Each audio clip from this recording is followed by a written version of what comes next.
Golfzone is proudly brought to you by Streetwise Clothing for all your corporate gear, club shirts, pennant shirts and much, much more. Call 03 9533 5556.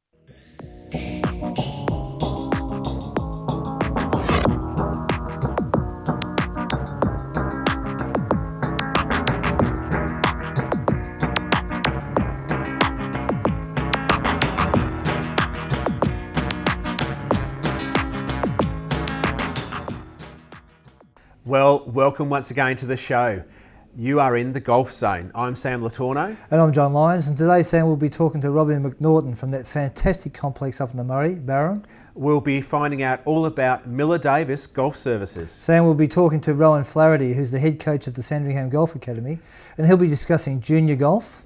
We'll also be finding out about Bobby Jones and his historical connection with the old course at St Andrews. And Sammy, we've got another fascinating tip of the week. Great, John. We've also got our regular VGA roundup, so let's get into it. Well, welcome again to Doug Fox, who's the Executive Director of the Victorian Golf Association, and he's going to tell us all about the inaugural Victorian Family Championships. Welcome to the show, Doug. Thank you, Sam. Hi, Doug. John. Family Golf Championship, what's it all about? New concept. If you have a family member, immediate family member who plays golf and you'd like to play in a state level championship event with them, here's the opportunity. For the VGA, this is the first time round. The link between family can be anything. Immediate family relationships, so father and son, grandfather with granddaughter, brother and sister, in-laws, however the link is, that's fine. Well, Doug, myself and my young fellow Sean have actually signed up a few months ago, and we're actually playing down at Traralgon, which is a great course. Are you conducting competitions all over the state? Yes, Traralgon in eastern Victoria, of course. Up in the country areas, we're up in Coomialla at Mildura, down in Stawell and at Warrnambool. In the metropolitan area and near country, there are venues from Sanctuary Lakes out at Point Cook up to Hidden Valley at Wallen, which will deal with either metropolitan or country, and then down into Kew Golf Club, Spring Valley Golf Club, Kingswood Golf Club, so some great venues. Great courses. Yeah, well, there'll be something close to everyone that wants to enter, hopefully, with that. Well, that's the way it's been designed. Yeah. We hope that they can all take advantage of it. Now, do people have to be a member of a club? What about our legion of golf pass members that are out there that might want to play? Yeah, they're fine. All you need is an official Australian golf handicap, men's or women's. The handicap limits, of course, are 27 for the men, 45 for the women. So if you're golf pass, you've got an official handicap, you're very welcome to enter. Now, Doug, I believe you've got a unique aspect. You can actually play with a professional if you wish. Yes, the event is open to amateurs or professionals, so it is a Victorian Family Championship. We're not trying to exclude anyone. Right. So if you've got a cousin who's a professional, well, give him a call if he's handy. Yeah, terrific. Now, how do people go about entering, Doug? Simply go along to your golf club, and there are entry forms around there. If you're struggling from that direction, ring the Victorian Golf Association, we'll send you one, or get on our website. The timing in this is really right now. The first event comes off in a couple of weeks' time, and then through March and April are the qualifying rounds. So the way it works, you play a qualifying round if you're one of the leading teams there in any of three sections. There's a men's section, a women's section and a mixed section. If you're successful, you'll graduate to the final, and for those who haven't played Bowen Heads Golf Club, that will be a great place to play. It'll be a great test if it's a windy day, Doug, because it really is a challenge, and it's a lovely golf course, Bowen Heads, isn't it? Well, one of the super venues of golf in Victoria, and I'd have to say in the world. Yeah. That's Sunday the 6th of June, that final, so it is spaced out and time to work on that family practice in the meantime. Everyone brush up on their games a little bit. Now, look, most of the state championships that the VGA runs, they're for more of your elite player. This is a much broader sort of scope for the family golf championships. That's right, Sam. People who play golf in state level championships at an elite level that have handicaps of the order of 4 or 5 or better are probably very familiar with the VGA and the programs they run, but the average club golfer may not see that there are things out there for them, and this is one of those. Well, this would be a very popular format. I think it'd be sort of something that will take off around maybe the country and if not the world, Doug. Is it a Victorian initiative, this one? Oh, it is. I think that probably you'll find that various clubs have their own form of their own family championship within their club, father and sons days and things like that. But this will be, we're sure, a popular event, and we've got room for probably 500 pairs in this first year. If it is successful, as we think it will be, then that will grow. Well, I've seen a great on the TV, a great father and sons challenge that they have with US tour players and their sons in the States, and it's very interesting to see how similar people's swings are in the same family and their temperament and their sort of mannerisms and things. And even playing different courses, if you get to the final at Bowen Hedge, you have to practice your pitch and run, your bump shots, that type of thing. Yeah. This is Dad teaching son all his habits, all his bad habits probably. But, I'm sure what you say is correct. You do see that. Yeah, and you'll see. Obviously, the winners will be the family members that get on the best in a golfing sense, and usually in a course management sense. Anyway, on this occasion, the winners of the family championship will be putting them up in lights, so they'll. It'll really be something to win. Sure. Yeah, well, it sounds like the winners will be all the families that enter into it, and we'd like to thank Doug for coming in again this week. Right. And that's our VGA roundup for this week. Welcome now to John Davis and Mark Smythe from Miller Davis Golf Services. Welcome to the show, gentlemen. Thank you, Sam. Hey guys. John. John, you've been around golf for a long time. Can you give us a little bit of background on the people in your organisation, the new business you've got going up at Sandringham? Sure, we've started a business called Miller Davis Golf Enterprises, which incorporates optimal health services as well, which is run by Mark. Now, Mark Smythe is looking after the golf fitness program, rehab situation, people that have had operations, hip replacements, knee replacements, whatever, that are getting back to fitness, and then we get them onto the golf course again. Apart from that, we have a general manager in Bruce Miller, who's his background has been manager of 3 golf clubs, and he's been a golfer for the last 35 years, so he knows the game. And I'm doing the coaching part of it. You've got a great experience in the coaching area. You've been the state coach for many years. Yes, 12 years at that, John. It's been pretty good. I've enjoyed it. Yeah. Won a few tournaments in your day yourself? Won a few. All up, there's sort of been 55, which have consisted of 1 day, 2 day, 3 day and 4 days. Yeah. Right, so it's over a period of time. So it's a very experienced bunch you've got there. Oh yes. Yeah. We know what we're doing. Now, can you run us through on the fitness side what services in particular you offer, and on the golf side exactly what are the actual different elements of the program? Well, from the golf part of it, the schools that we're running, there's 1 day tuition, there's a half day, 1 day, 2 day and 5 day that people can take.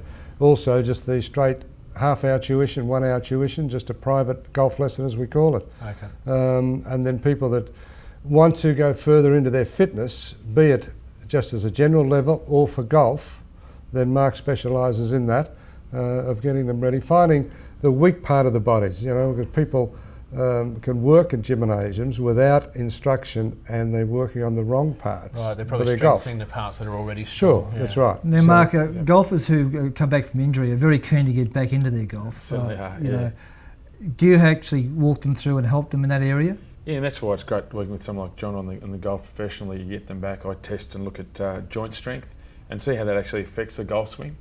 And then you look at what injury they've had and see, well, you don't want them to do A, B, C and D, and sort of give them a plan, and then get them fit enough, strong enough to be able to do it, and then work in conjunction with John.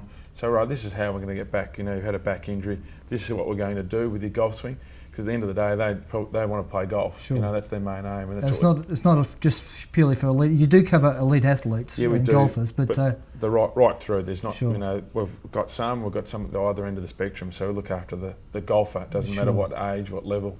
Fantastic.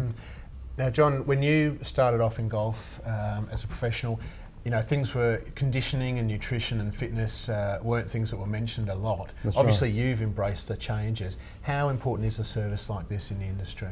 Well, I think it's very important now. If we look at players in the professional side going back 30, 40 years compared to the players of today, their appearance, their fitness and the fluid intake and the food that they eat, and working out with stretching and the right sort of stretching, and certainly they work out and look after themselves. And obviously it starts at that elite level, but all of these things filter down, don't they, to your recreational golfers? Sure. Is it just as important for them?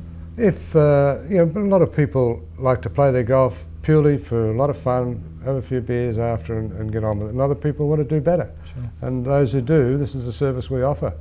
And it's, to my knowledge, this is the first of its type in actual Melbourne, in the metropolitan area, that has the gymnasium there as well in the same facility. Yeah. Mark, with the facility, is it? Can you have people off the, maybe other athletes coming in for your expertise? Yeah, look, I look after a lot of people that have had surgery and do that sort of rehab to get them back to normal. And then we plan it if they want to play golf and they want to play tennis, things like that, and have personal training for other sports. Because you've been involved with the AFL at some level. I was involved with the AFL with various clubs for 8 years, coordinating the strength and conditioning side of it, rehab, and all the medical side of it, physiotherapists, orthopaedic surgeons, sports medicine doctors, etc. Terrific. So you've got a lot of expertise down there. Now, exactly where is down there? Where are you situated? Wangara, Wangara Road, Cheltenham. And you've got everything in one area there? Yes. Yes. That's part of the Sandringham driving range. That's it. Yes, exactly. We've actually taken over, it was where the Australian Institute of Sport program was, we've taken over their facility because they've moved down to Moona Link, so we're taking over that facility there. Right. Yeah. Great location. And I believe you're covering corporate people as well. You specialise in that area for businesses and corporate people? It seems, John, that there is a fair sort of an interest in this, that the corporate people wanting their people to get out onto the golf course, as they feel there's a fair bit of business done on the golf course nowadays.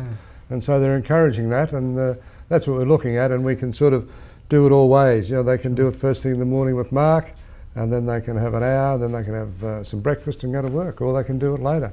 But there is an interest in the corporate world of both men and ladies.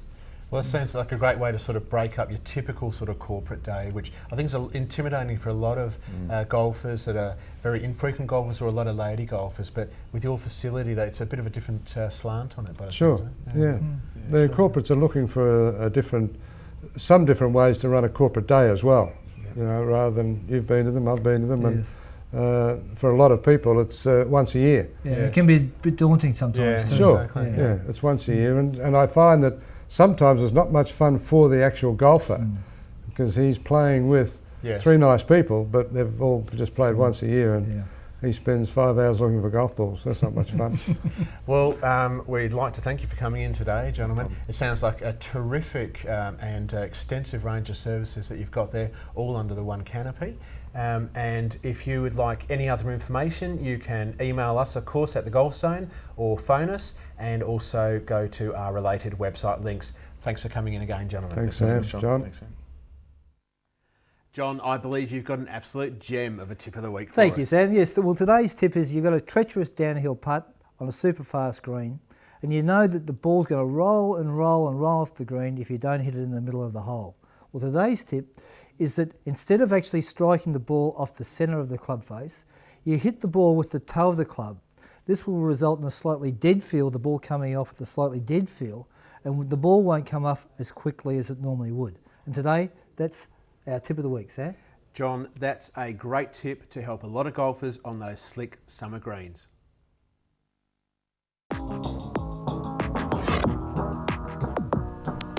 Well, it's a very warm welcome now to the show to Rob McNaughton, who is the head professional at Barham Golf Club. Welcome, Rob. Thank you, Sam. Hello, Rob. John, how are you? Good, mate.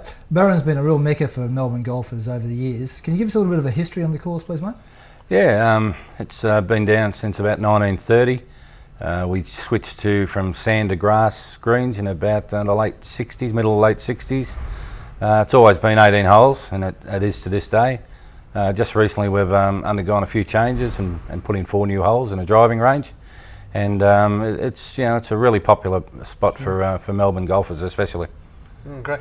I believe you've got some great golf and accommodation packages. Can you tell us what's on offer there? Yeah. There's the Services Club bought the golf club out in 1993, and since then they've bought the All Seasons Motel opposite the Service Club, and they've also bought the accommodation units at the golf club. Now, they're two different styles of accommodation. Yes, they are. Yeah, there's cabin style accommodation out at the golf club, which is very good. They've just recently added a swimming pool there, and they're very nice. Is it heated? Yes, it is. Yeah, they're both heated pools. The other accommodation is motel style accommodation at the Services Club, at the All Seasons, and it's very nice too. It's it's one of the better motels.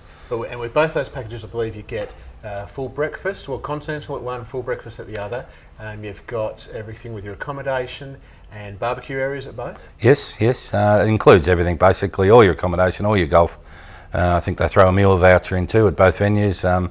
Cook breakfast at the All Seasons motel and a continental breakfast at the accommodation unit. And it's unlimited golf, isn't it? It's unlimited golf, yeah. If you can play 4 rounds in a day, you're most welcome to. Terrific. It's very reasonably priced. I think it's $59 per day at the accommodation units at the golf course. Great. And $69 at the All Seasons. So. Great, that gets So you it's very, very cheap golf and gets you everything. Yeah. Now, Rob, you had a fire in the pro shop back in 2000, I believe. It's been a blessing in disguise. It's turned out that way, John. Yeah, it was in September 2000, just after our Pro-Am that year, and unfortunately the shop burned to the ground. It closed the clubhouse completely for 7 weeks. It closed part of it for a year, and it took a year to rebuild the shop itself, but out of it's come just a fantastic shop. And I think anybody that's seen it and does see it in the future will agree it's one of the better pro shops you'd walk in. Is certainly for a small country town. And you've got a sports bar there that overlooks...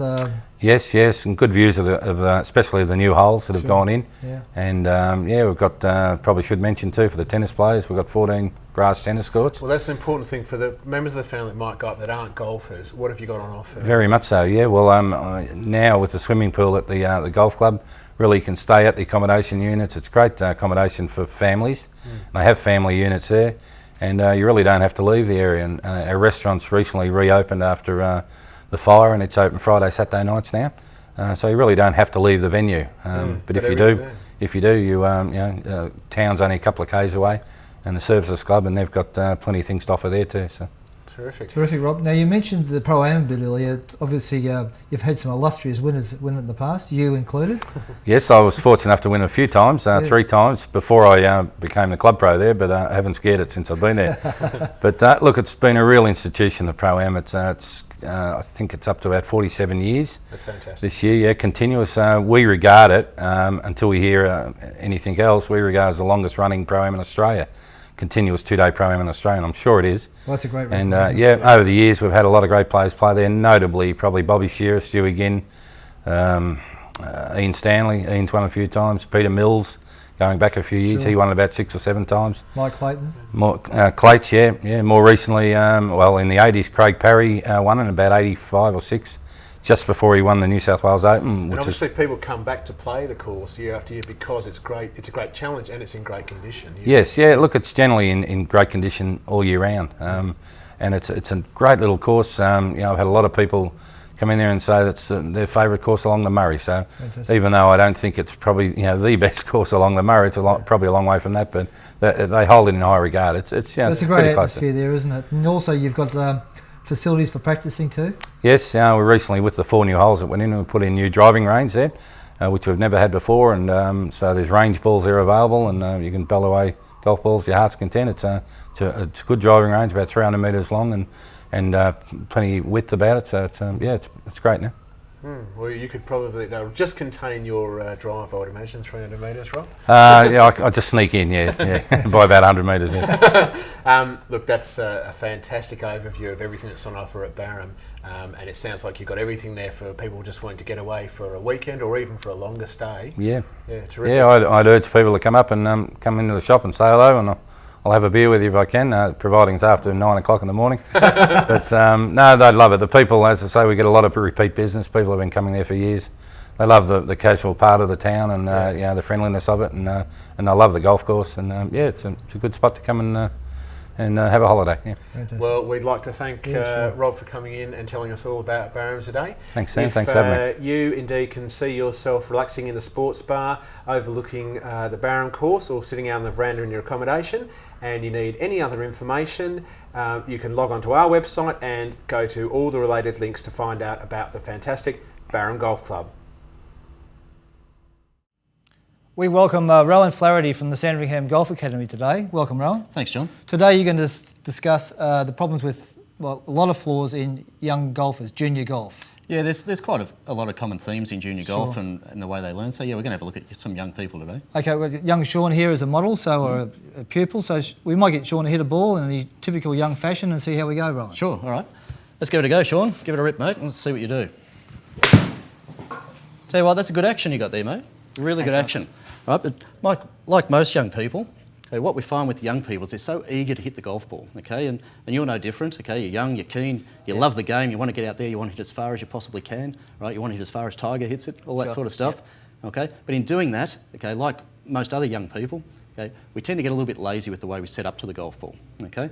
Your setup is your foundation, all right? Most important part of the setup is how we set our spine, okay, which is the centre of the golf swing.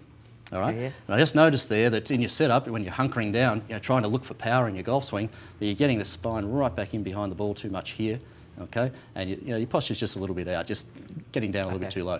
So what I'd like you to do today is I'd like to show you how to get set up correctly in a very, very easy way, okay? So you can practice at home, practice at the driving range, down at the golf course, wherever you like, okay?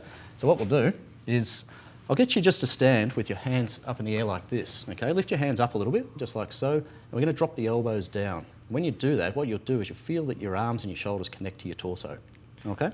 From here, we're going to have the feet shoulder width apart, the feet parallel to the direction we're hitting, and tilting forward from the hip joints, okay? So from the hips, keeping the spine nice and long, nice and straight, good, and from there, unlocking your knees, so that's for your balance. Once you've done that, just let your arms fall down, just let them hang down from the shoulders. And now you are set up perfectly. Beautiful. All right, so what we're going to do is we're going to slide the club into your hands, and we're going to give it a go. All right, so there's your setup, just taking your grip. All right, that posture's now looking really good, mate. So fire away and let's see how we go with that. All right, good looking swing. More solid contact on that, wasn't it? It was. That was fantastic, mate. All right, it's one last thing. When you're practicing down the driving range, take your grip, hold the club up in front of you, like so, and what we're going to do is actually shrug the shoulders. So from there, shoulders up, back and down, okay, once again, just like we did with the other exercise. Okay, the arms are now joined to the torso, tilting forward from the hip joints so we keep the spine nice and long, and then just let the arms fall down. All right, looks good, mate. Thank you.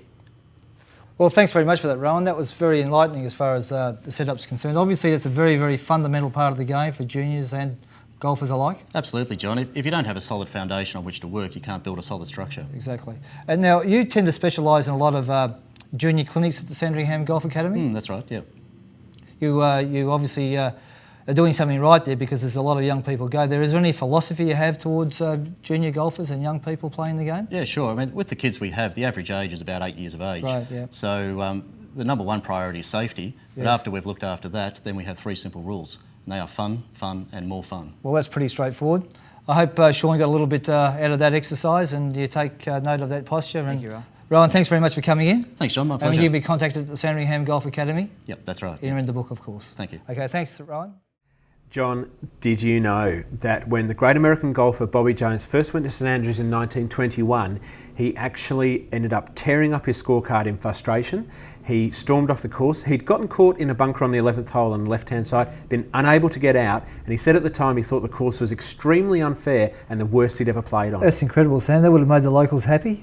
You're right, it made him extremely unhappy. He received much condemnation from the Scottish golfing galleries at the time. And really, after arriving with a huge reputation, he left with his tail in between his legs. Sam, I believe he came back in 1926 to actually win on the same course. He did, John. He came back in 1926 and won the Open again at St Andrews.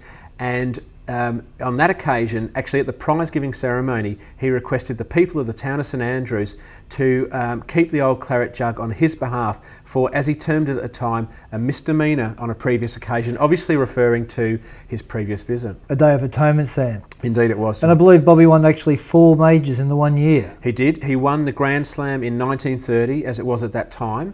And actually on that occasion, when he won the British Amateur at St Andrews in that year, he was carried off the final green by the townspeople on their shoulders, and he, like a round of golf, the relationship had gone full circle. He'd actually learned the intricacies of the old course and had fallen in love with it. And actually in future years, when people would ask him, was Augusta National the best course in the world, the course he designed with Dr. Alistair Mackenzie, where they play the Masters each year, he would reply, no, that honour belongs to St Andrews. Well, Sam, that was a fascinating Did You Know segment.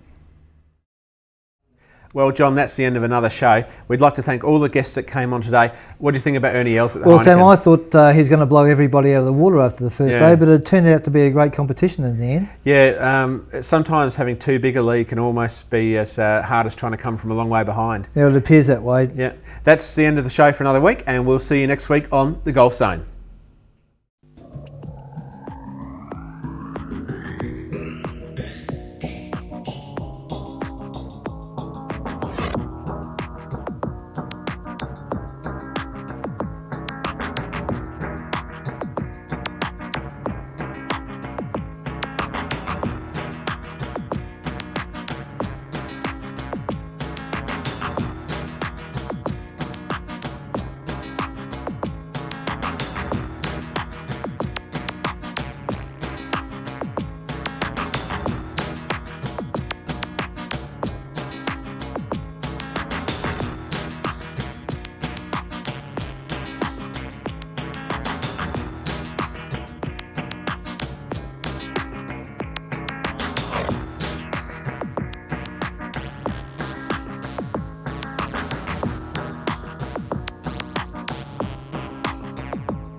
Golfzone is proudly brought to you by Streetwise Clothing for all your corporate gear, club shirts, pennant shirts and much, much more.